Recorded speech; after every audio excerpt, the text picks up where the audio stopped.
Alright, so what is the Enlightenment Era? So the Enlightenment Era, also known as the Age of Reason, brought the concept of logic to all aspects of life.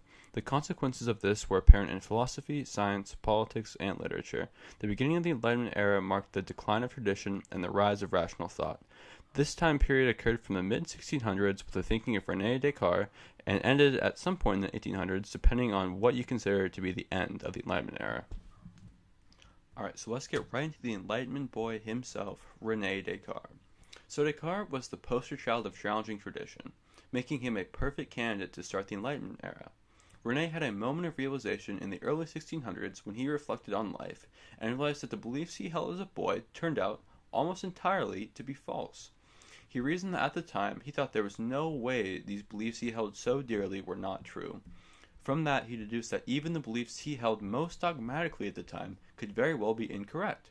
This troubled René to no end. He could not stand the possibility he was believing something that was flat out not true.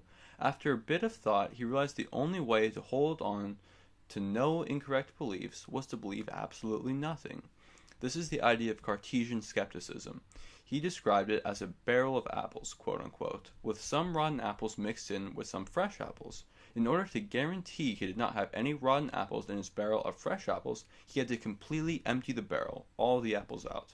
After that, he would carefully analyze each apple to verify it had no trace of rot.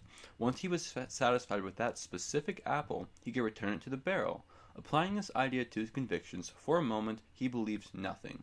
Speaking metaphorically, his barrel was empty. He could not know anything for certain except for the fact that he could think. This gave way to his most famous revelation, I think, therefore I am. One cannot know if the experience is actually some dream state equivalent, but if they didn't exist, they couldn't have thought that thought. That was the whole basis for all of his thinking. Alright, so with Descartes out of the way, let's move on to John Locke, one of his only comparable contemporaries. So John Locke changed the narrative regarding the ideas that humans held as sacred, in a distinctly different way than René. While René questioned the very fabric of reality itself, Locke kept it much more practical than that, simply questioning the ideas of what humans believed and why they believed it. One example of this would be color, which he dissected in his work, An Essay Concerning Human Understanding.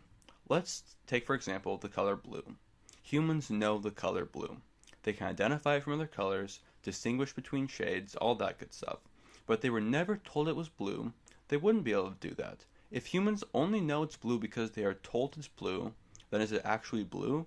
He describes each individual human as a blank slate, molded by that which they experience from their birth. Locke's version of skepticism was much more useful than René's to the common man. Locke showed people that even something they considered to be entirely universal, like color, was just another case of them being told what to believe. But the Enlightenment era was more than just a philosophical movement. It also bled over into the world of politics. Thomas Paine brought the Enlightenment sentiment to the world of politics. While this was a century after the work of René, the mantra of not accepting what was said at face value was the backbone of common sense, arguably the most important work published in the Enlightenment era.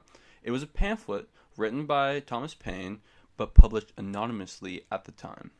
In this, Paine argued that it made no sense for the common man to accept the demands and declarations of a monarch, especially a monarch who lived across the ocean. He pushed for a more egalitarian government in the colonies, where every man had their own free will to pursue life how he viewed it. Everything he said came back to the idea of being rational. The impact of this pamphlet cannot be overstated. The pillars of what it meant to be self-democratic, outlined in this pamphlet, manifested themselves in the Constitution of America, which happens to be the model for all modern democracies. Alright, I know what you're all thinking at this point. This is supposed to be a presentation about literature, not philosophy or politics. So let's get to the literature. Let's take it to the Pope. No, not that Pope, Alexander Pope. Alexander Pope brought the outspoken style of the Enlightenment era to the tradition-laden landscape of literature. Pope flamed his contemporaries with his satirical masterpiece, the Dunciad.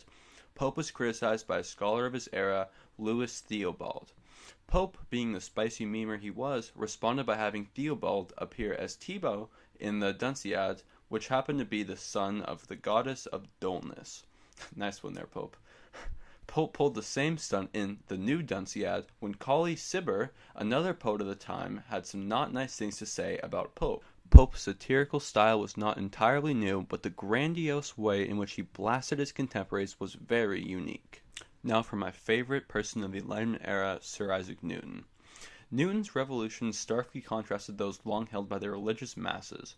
While the average man accepted what he was told about the solar system and beyond by the church, Newton relied on what he could observe and his logic to acquire this information. Newton outlined these ideas in his 3-book-long work officially titled Philosophiae Naturalis Principia Mathematica, commonly referred to as the Principia.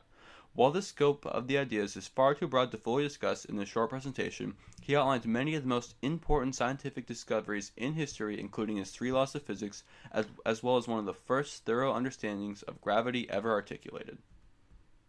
Alright, so now that we've talked about the important people, well, not all the important people of the Enlightenment era, but the most important people of the Enlightenment era, let's talk about the movements that the Enlightenment era influenced. So the Enlightenment era, in reality, influenced every movement after it. It's kind of difficult to comprehend the mindset of the world before this era, but they based everything on what they were told by those who came before them. Nothing empirical mattered, only what tradition said would happen. The Age of Reason totally changed this, teaching people that all we knew is what we could observe, and everything else must be derived from that. Alright, so that's pretty much it for the presentation, so I'm going to send it back to Person Devin, but before I do that, I want to say thank you all for listening.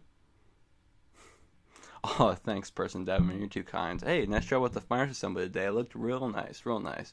Alright, see you, man.